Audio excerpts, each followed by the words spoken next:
Question number 3, समीकरण युग्म 3x plus A Y equal to 1, तीसरा का सॉल्यूशन। समीकरण युग्म 3x plus A Y equal to 1 और bx minus 2y equal to 3 का हल x बराबर 1 y बराबर 2 है, तो a और b का मान ज्ञात करें। तो समीकरण दिया गया है x बराबर 1 y बराबर 2 और समीकरण दिया गया है प्रश्न से। तो 3a plus A Y equal to 1, 3x, x का वैल्यू 1 है तो यहाँ 1 रखेंगे, y का वैल्यू 2 है तो यहाँ 2 रखेंगे, तो आएगा 3 multiply 1 plus a multiply 2 equal to 1, 3 multiply 1 तो 3 प्लस 2a इक्वल टू 1, तो 2a इक्वल टू 1 माइनस 3, तो 2a equal to minus 2, a बराबर माइनस 2 बाई 2 कट जाएगा, तो a बराबर आ जाएगा -1। और सेकंड समीकरण दिया हुआ है bx minus 2y equal to 3, इसमें भी x का वैल्यू यही रखेंगे, तो b multiply 1 minus 2 multiply 2 equal to 3, b multiply 1 तो b माइनस 2 2 जा 4 इक्वल टू 3, तो b equal to 3 plus 4 b equal to 7, तो a का वैल्यू -1 b का वैल्यू 7, यही आंसर हो गया। Next question fourth number question है समीकरण x plus y equal to 6 के कितने हल होंगे। तो नोट करके लिखो एक रैखिक समीकरण युग्म का एक रैखिक समीकरण युग्म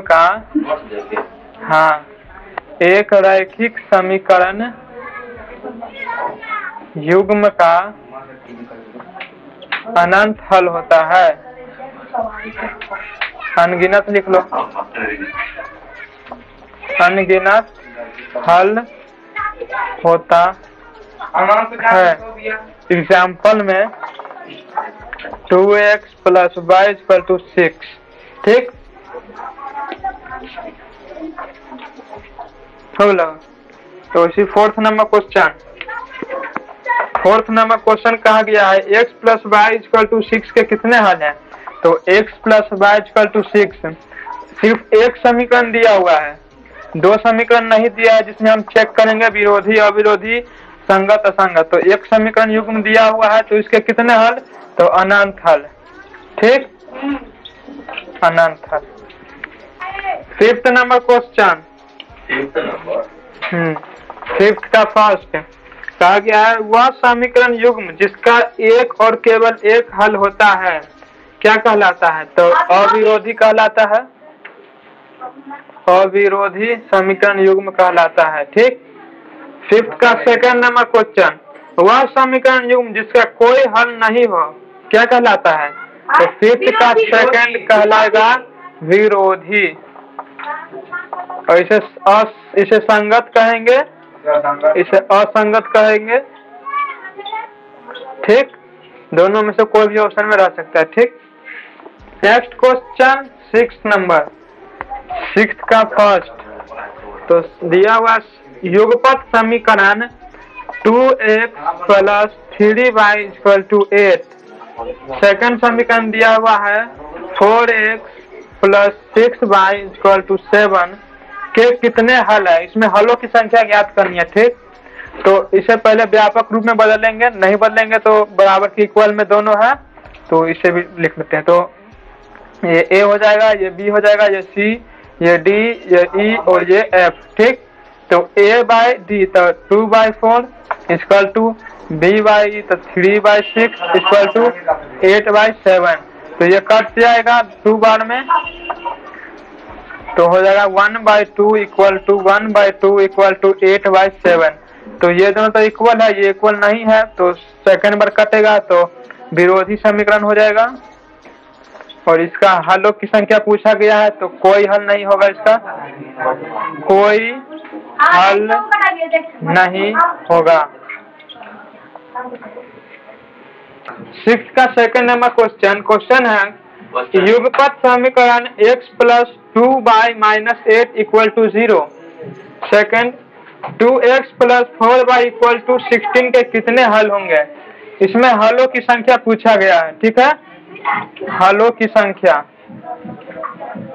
ठीक, तो इसे देखते हैं। तो ये व्यापक रूप में बदला हुआ है। 2 4 वाले रैखिक समीकरण का व्यापक रूप क्या होता है, तो ax + by + c = 0।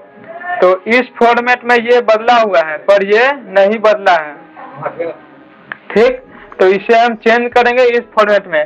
तो ये तो चेंज हुआ है, तो सिर्फ हम इसे चेंज करेंगे। तो यहाँ लिखा है 2x + 4y = 16। तो इसे हम इस फॉर्मेट में लिखेंगे तो हो जाएगा 2x + 4y - 16 = 0। अब इन दोनों को कंपेयर कर लेंगे। तो ये हो जाएगा a, ये b, ये c और ये d, ये e और ये f। ठीक, तो a/d हो जाएगा 1/2 = 2/4 = -8/-16। तो 2 2 जा 4, 8 2 जा 16, माइनस से माइनस कट जाएगा। तो यहाँ 1/2 = 1/2 = 1/2 सब बराबर है। तो इसका अनंत हल हो जाएगा, अनंत हल, अनंत हल होंगे। नेक्स्ट क्वेश्चन 6 का थर्ड क्वेश्चन है समीकरण निकाय 2x + 3y = 7। Second 6x + 5y = 11 के कितने हल होंगे। ठीक, तो ये देखो, ये दोनों व्यापक रूप में चेंज है, नहीं है। तो दोनों चेंज नहीं है तो कर सकते हैं डायरेक्ट। ठीक, अगर कोई एक चेंज रहेगा और दूसरा चेंज नहीं रहेगा तो दोनों को बराबर की, कोई दोनों को सेम फॉर्मेट में लाना होगा। दोनों सेम फॉर्मेट में तो है ही, x + y, यहाँ भी x + y = में 7 11। व्यापक रूप में दोनों में से कोई नहीं है तो सिंपली लिख लेते हैं। तो ये हो जाएगा a, ये b, ये c, ये d, ये e और ये f। तो हो जाएगा 2/6 = 3/5 = 7/11। तो ये तो यहीं पे कट गया, तो इसका हल होगा केवल एक हल, केवल एक हल होंगे। ठीक,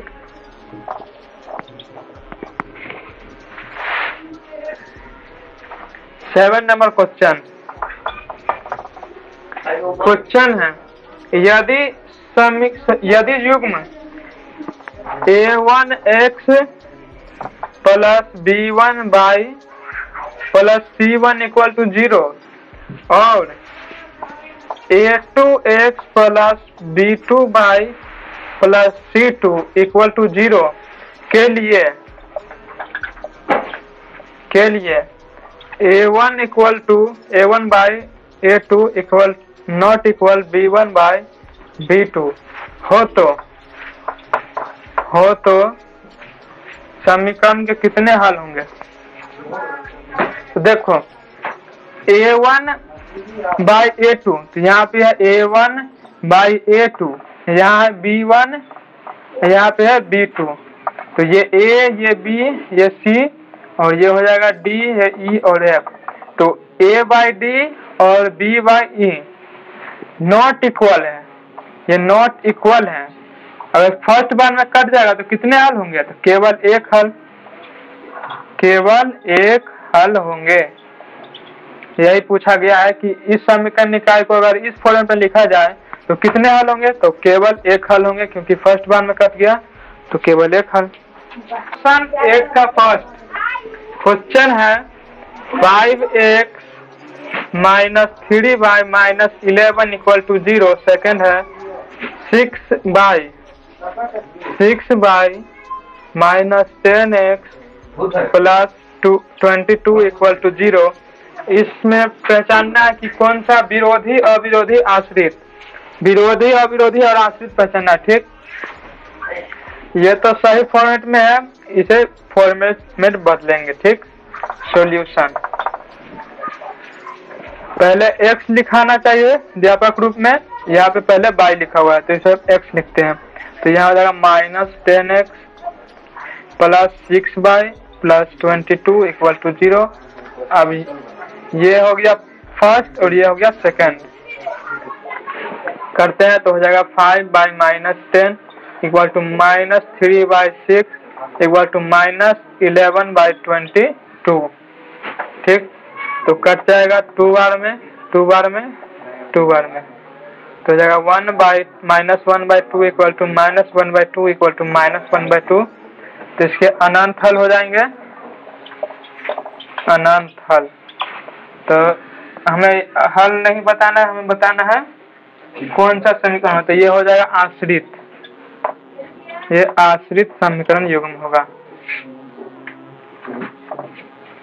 8 का सेकंड नंबर क्वेश्चन है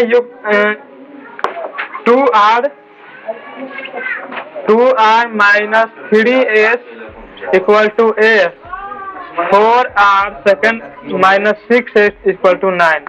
इसमें विरोधी अवरोधी पहचानना है। ठीक, तो ये RS तो ये दोनों सेम फॉर्मेट में चेंज है। तो अब हम इसे सिंपल सॉल्यूशन कर लेंगे। तो यहाँ 2 यहाँ 4, तो 2/4 इक्वल टू -3, तो -3 यहाँ -6 equal to 8/9, minus minus cut जाएगा, 2 बार में कट जाएगा, ये नहीं कटेगा। तो यहाँ जाएगा 1/2 इक्वल टू 1/2 इक्वल टू 8/9, तो यहाँ पे कट जाएगा। तो सेकेंड बार कटने पे विरोधी होता है, तो ये विरोधी समीकरण युग्म कहलाएगा। ठीक, क्वेश्चन 8 का थर्ड नंबर, इसमें भी विरोधी अवरोधी पहचानना है। तो क्वेश्चन दिया हुआ है 3/2l plus 5/3m 5/3m equal to 7। Second है 9l minus 10m equal to 14। ठीक, देखो यहाँ फॉर्मेट एल और एम का फॉर्मेट दोनों में है, तो दोनों सेम फॉर्मेट में है, तो हम सिंपली सॉल्यूशन कर लेते हैं। तो यहाँ 3/2 है, तो यहाँ लिखेंगे 3/2, अब इक्वल होगा 9। ठीक, ए की जगह कितना है, तो 3/2 है, तो यहाँ पे 3/2 इसका जो बटा का चिन्ह है थोड़ा छोटा लिखेंगे और इसका बटा का चिन्ह थोड़ा बड़ा लिखेंगे। ठीक, फिर यहाँ पे इक्वल का चिन्ह देंगे, यहाँ नहीं देंगे, यहाँ देंगे, क्योंकि ये टोटल है जो 3/2 ए का वैल्यू है। ठीक, तो यहाँ पे 3/2 है, तो 3/2 लिख लेते हैं। सेकंड में है 5/3, तो ये बी का वैल्यू है 5/3, तो 5/3 यहाँ लिख लेंगे। फिर यहाँ थोड़ा बड़ा देंगे, यहाँ पे -10 है, तो यहाँ -10 लिखेंगे इक्वल टू यहाँ है 7/14, तो कट जाएगा 2 बार में। ठीक, अब देखो इसके नीचे कुछ नहीं है, तो हम सिंपली 1 दे देते हैं। ठीक, ठीक है, तो अंदर वाला अंदर से गुना हो जाएगा और बाहर वाला बाहर से गुना हो जाएगा। ठीक, ये याद रखना, अंदर वाला अंदर से गुना और बाहर वाला बाहर से गुना, तो हो जाएगा 3 × 1 तो 3 हो जाएगा, 2 × 9 तो 18 हो जाएगा, तो 5 × 1 तो 5 हो जाएगा, 10 × 3 तो -10 हो जाएगा, -30 हो जाएगा इक्वल टू 1/2। ठीक, तो यहाँ पे कट जाएगा 3 6 जा 18, 5 6 जा 30, तो यहाँ जाएगा 1/6 इक्वल टू -1/6 इक्वल टू 1/2। तो ये यहीं पे कट जा रहा है, यहाँ पे -1/6 है, यहाँ +1/6 है, शुरू में ही कट दिया, तो हम सिंपली यहाँ लिख देंगे, विरोधी हो जाएगा। ठीक, और इसे बनाने का एक और फॉर्मेट है, वही बता देता हूँ। यहाँ पे 3/2 है, तो यहाँ 9 है, यहाँ पे इक्वल देंगे, यहाँ पे 5/3 है, फिर यहाँ पे -10 है। ठीक, तो हम भीम का भागा पढ़े हुए हैं, तो इसके जगह हम भाग का चिन्ह दे देंगे, तो यहाँ पे हो जाएगा 3/2, भाग का चिन्ह देंगे तो 9 हो जाएगा। ठीक, इक्वल करेंगे तो यहाँ पे 5/3 है, बटा में भागा का चिन्ह दे देंगे तो भागा हो जाएगा 10 -10। ठीक, तो भागा में अपोजिट हो जाता है, तो 3/2 मल्टीप्लाई 1/9, यहाँ हो जाएगा 5/3 मल्टीप्लाई 1/-10। तो आप सिंपली गुना कर लेंगे तो यहाँ हो जाएगा 3/9 9 2 18 इक्वल टू 5/-30। ठीक, काट लेंगे तो यहाँ पर ही वही आ जाएगा 1/-6/1/6। ठीक, ऐसे भी सोल्व कर सकते हैं बटाए 1 देके, तो बटाए 1 देंगे तो अंदर वाला अंदर से गुना, बाहर बाहर से गुना। अगर ऐसा दिक्कत होता है तो इसके जगह भाग का चिन्ह दे देंगे, जैसे यहाँ पे इसके जगह भाग का चिन्ह दे दिए, 3/2 का 3/2, भाग का चिन्ह देकर 9 लिख दिए, आप भीम का भागा कर लिए। ठीक, फर्स्ट बार कर जाने से विरोधी नहीं होगा, अविरोधी होगा। ठीक, अविरोधी देख लो, फर्स्ट बार कटेगा तो अविरोधी, सेकंड बार कट जाएगा तो विरोधी, कहीं नहीं कटेगा तो आश्रित। विरोधी को हम संगत कहेंगे, अविरोधी को असंगत, अविरोधी को संगत कहेंगे, अविरोधी को संगत कहेंगे, विरोधी को असंगत और आश्रित को आश्रित कहेंगे। ठीक।